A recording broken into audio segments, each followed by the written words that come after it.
To assist households that are unable to pay rent and utilities due to the COVID-19 pandemic, the U.S. Department of Treasury directed $46 billion to the Emergency Rental Assistance Program through the Consolidated Appropriations Act and the American Rescue Plan Act.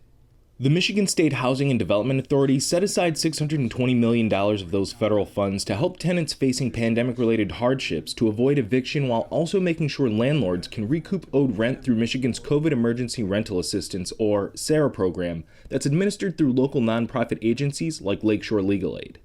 Who is it for? What is it supposed to do? Give me the rundown, the basics of, and what can people expect? The SARA program is actually a follow-up program to what was called the Eviction Diversion Program that was in place in 2020. And so the SARA funding provides a couple of different things. So one is it pays for legal aid attorneys to represent tenants on a limited basis. And then there is the rental assistance. It pays for rent that could go back to March 2020 until today. You could be eligible for future rent. So that could be 3 months of future rent. But if you're still having a financial crisis after those 3 months, you can recertify and potentially get even more rental assistance going forward. It also pays for back utilities and forward utilities, and it also will pay for internet expenses. Forms needed for assistance include a completed SARA application, past due rent notice, the most recent lease agreement in the tenant's name, and all utility statements the tenant is responsible for, including an internet bill if applicable. One of the main differences, though, is that a case doesn't have to be in court to be able to access these funds.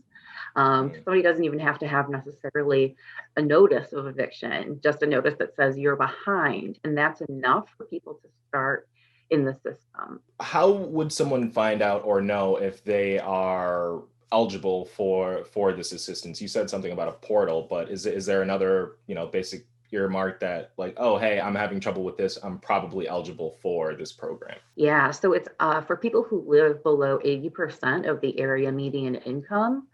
And so we know for like a single person, that means that you make less than $55,000 a year. And I think the number in Detroit is that it's almost 90% of residents would qualify for this program.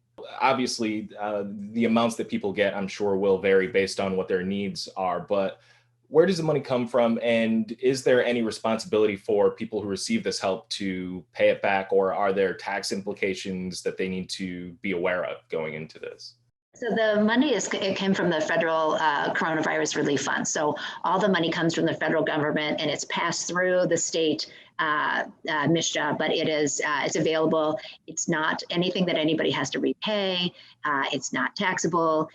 And one of the best parts about it is, for the landlord's perspective, they don't have any obligation, right? They don't have to, in prior programs, they had to take a percentage off. They had to forgive some sort of rent that they owed, that was owed to them, but now they don't. Under this program, it's 100% of the back rent that in the time period of COVID, and they can take that and just eliminate that back rent that was owed. So it's really an easy process. And it's also, the income is the only restriction. That's it. If you are behind in your rent and you meet that income restriction, it's available. And it's just a matter of going through the process. What you're telling me is, if you're already behind on your rent, or if you know you're going to be behind on your rent, if you have been served some sort of eviction notice or the eviction process has already started, all of those scenarios, you guys are still able to help people manage that stuff through this program. Yeah, absolutely. Well, so we're lawyers, so we get involved, right? So we get involved kind of once the court process is triggered. But our community partners, the HARAs, the Housing Resource Agencies, we work really closely with them. And so they will work in the beginning of that process if it's outside of court. Is there a technical reason, or are landlords still technically allowed to evict people right now? Is there still, a reason for them to be able to initiate that process? So they're able to initiate the eviction process pretty much in any circumstance. There are some things that prevent it right now from actually taking place, where the bailiff comes for people to move. And that is the CDC declaration, which if you are being evicted and a bailiff shows up at your house, you can show a CDC declaration that says, I qualify under this program. I'm not able to be evicted at this time. The main problem with that is that it expires at the end of July. And it has been extended a couple of times, but we expect this to be the end at this point.